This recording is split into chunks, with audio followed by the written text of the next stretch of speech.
কিরে পুচকে, তোরা ওদের বাঁচাতে এসেছিলি, তোদের এখন কে বাঁচাবে? সবগুলোকে পুড়িয়ে মাটি চাপা দিব।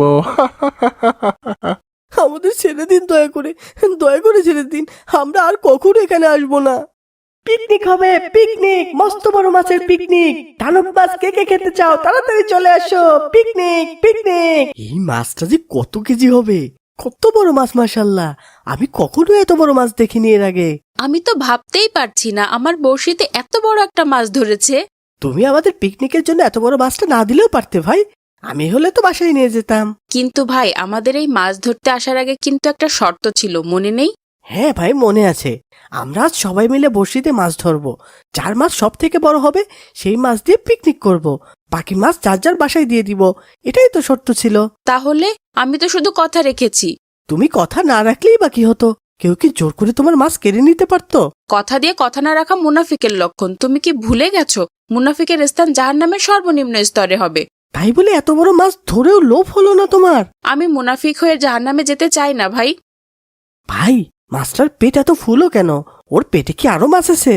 ওর পেটে মনে হয় অনেক খাবার আছে, তারাও তোর পেটটা কেটে দেখি। সাবধানে কেটো ভাই। ভাই, মাছের পেট থেকে এটা কি বের হলো? নিশ্চয়ই গুপ্তধন। আমার দাদু গল্প করেছিল, যেসব মাছ অনেক বড় পুরাতন সেসব মাছের পেটে গুপ্তধন লুকানো থাকে। অনেক দামি গুপ্তধন। কি বলছো ভাই, এটা আবার হয় নাকি? হ্যাঁ ভাই, অবশ্যই হয়। দাদু আমাকে এরকম অনেক গল্প শুনিয়েছেন। তুমি তো বড়লোক হয়ে যাবে আবু বকর। আরে থামো তো, খুলে দেখি আগে। ভাই, এটা তো একটা চিঠি মনে হচ্ছে। ধুর, আমি তো ভেবেছিলাম গুপ্তধন। তাহলে আর কি হলো? কি লেখা চিঠিতে? পড়ো তো শুনি। যে আমাদের এই চিঠিটা পাবেন, দয়া করে আমাদের বাঁচান। বনদস্যুরা আমাদের আটকে রেখেছে গহীন বনে। নদীর পাশে একটা বিল্ডিংয়ে আমরা বন্দি আছি। কোনো দয়াবান ব্যক্তি যদি এই চিঠিটা পড়ে থাকেন তাহলে আমাদের উদ্ধার করুন। আমরা অনেক বিপদে আছি। ওরা বলেছে আমাদের ওরা জবাই করে নদীতে ফেলে দিবে। আমরা খুব গোপনে এই চিঠিটা লিখে বক্সে ভরে নদীতে ফেলে দিলাম।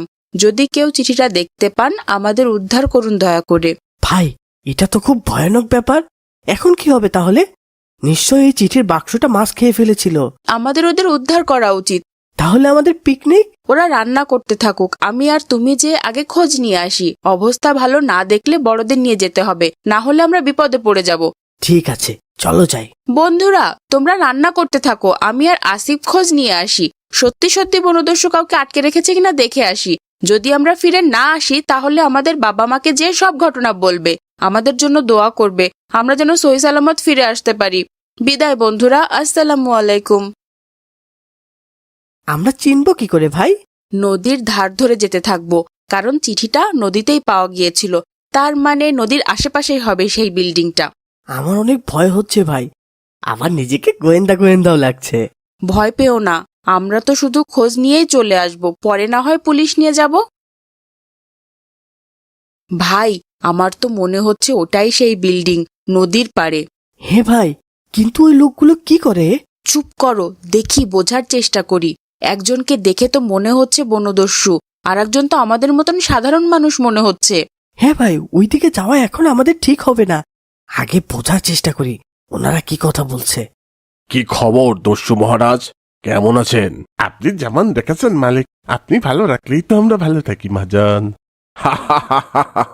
ভালো বলেছেন দস্যু মহারাজ, আপনার লাস্ট পেমেন্টটা করতে এসেছি। সব আপনার মর্জি মহাজন, আপনি তো আমার রিজিকের মালিক। যতদিন গাছ দিতে পারবেন ততদিন রিজিক পাবেন। প্রচুর গাছ কাটতে হবে। এই পুরো জঙ্গলে সব গাছ আমার চাই। পুরো জঙ্গলে শুধু টাকা আর টাকা। সব গাছ আপনি পাবেন মহাজন, তবে একটা সমস্যা আছে।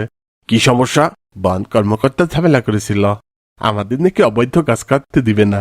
ও তার পুরো পরিবার শুদ্ধ তুলে নিয়ে আটকে রেখেছি। ও তার কি করবো বুঝতে পারছি না। এটা নিয়ে এত ভাবার কি আছে? পুরো পরিবার কেটে মাটি চাপা দিয়ে দিন। এই জঙ্গলে আর কে খুঁজে পাবে বলেন? আমি আপনার অনুমতির অপেক্ষায় ছিলাম। আজ রাতেই ওদের মাটি চাপা দিব, চিন্তা করবেন না। ভাই, তুমি কি কিছু বুঝতে পারছো? কি ভয়ানক! বনদস্যুরা অবৈধভাবে বন কেটে উজাড় করে দিচ্ছে, আর সেই গাছ কিনে নিচ্ছে ওই মহাজন। আর গাছ কাটার বাধা দেওয়াতেই বন কর্মকর্তার পুরো পরিবারকে আটকে রেখেছে দস্যুরা। আজ রাতে তাদের খুনও করবে। হায় আল্লাহ, কি ভয়ঙ্কর ব্যাপার। ভাই, এটা অনেক ভয়ানক ব্যাপার। আমাদের এখানে থাকা উচিত হবে না। বড়দের নিয়ে তারপর আমাদের আসতে হবে। আজ চলো যাই তাড়াতাড়ি, এখানে থাকাটাই রিস্ক। তোরা তো যেতে পারবি না রে নাবালক শিশু। সব জেনেই যখন ফেলেছিস তখন তো তোদের মারতে হবে। তোরা বেঁচে থাকলে আমরা যে বাঁচবো না। আমাদের ক্ষমা করে দিন, ভুল হয়ে গেছে, আমাদের ছেড়ে দিন। ছেড়ে দিব, তবে সেটা আগুনের মধ্যে। চল তাড়াতাড়ি, তোদের আর বাঁচানোর কেউ নেই এখন। ভয় পেও না আসিফ, আমাদের আল্লাহ আমাদের বাঁচাবেন। আল্লাহকে ভরসা করো। আর যদি আমাদের মৃত্যু এভাবে লেখা থাকে তাহলে সেটা গ্রহণ করতেও আমরা প্রস্তুত। চল বেটা, তোদের আর সময় নেই। কিরে পুস্কে, তোরা ওদের বাঁচাতে এসেছিলি, তোদের এখন কে বাঁচাবে? সবগুলোকে পুড়িয়ে মাটি চাপা দিব। আমাদের ছেড়ে দিন, দয়া করে ছেড়ে দিন। আমরা আর কখনো এখানে আসবো না। চুপ করো আসিফ, কাদের কাছে ক্ষমা চাচ্ছ তুমি? যারা আমাদের গাছ কেটে বনভূমি উজাড় করে দিচ্ছে তাদের কাছে? আমরা তো কোনো অপরাধ করিনি, অপরাধ করেছে ওরা। শাস্তি পেলে ওরাই পাবে ভাই। আমাদের আল্লাহ বাঁচাবেন ইনশাল্লাহ। এই বেটা তেজ বেশি, আগে ওকে পুড়িয়ে নে, দেখি আল্লাহ ওকে কিভাবে বাঁচায়। সকল গাছ আল্লাহর সিজদা করে, আমাদের বেশি বেশি গাছ লাগানো উচিত। রাসূল সাল্লাল্লাহু আলাইহি সাল্লাম বলেন, যদি কোনো মুসলিম গাছ লাগায় অথবা খেতে ফসল বনে আর সেই ফসল কেউ খায়, তাহলে যে ফসল লাগাবে তার জন্য সাদগার সওয়াব লেখা হয়। গাছ লাগানোর এতটাই ফজিলত, ওনারা গাছ না লাগিয়ে উল্টো চুরি করে গাছ কাটছেন। নিশ্চয় এটার শাস্তি ওনাদের আল্লাহ দেবেন। কি হচ্ছে সব? আমি সব পুস্কের কথা শুনবো নাকি? ওকে পুড়িয়ে দে তাড়াতাড়ি। থামুন, আপনাদের চারদিকে পুলিশ ঘিরে ফেলেছে। পালানোর চেষ্টা করবেন না, তাহলে গুলি চালাতে বাধ্য হব। স্যার, আপনারা কিভাবে জানলেন আমরা এখানে আটকা পড়ে আছি? তোমার বন্ধুরা আমাদের ইনফর্ম করেছিল। ওরা থানায় যেয়ে সব ঘটনা খুলে বলল। আমাদের একজন সরকারি বন কর্মকর্তাও মিসিং ছিল বেশ কিছুদিন। তারপর মাছের পেটে চিঠি ওরা দেখালো। সব মিলিয়ে বুঝে গেলাম ঘটনা কি হচ্ছে। তারপর আজ অভিযান চালালাম। তোমাদের সাহসিকতার জন্য ধন্যবাদ বাচ্চারা। তোমাদের ধন্যবাদ বাবারা, তোমরা আমাদের বাঁচাতে ছুটে এসেছো। আমরা তো ভেবেছিলাম হয়তো আমাদের জীবন এখানেই শেষ।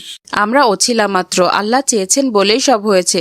নিশ্চয়ই আল্লাহ জুলুমকারীদের ছেড়ে দেন না। আল্লাহ বিচারকগণের মধ্যে শ্রেষ্ঠ বিচারক।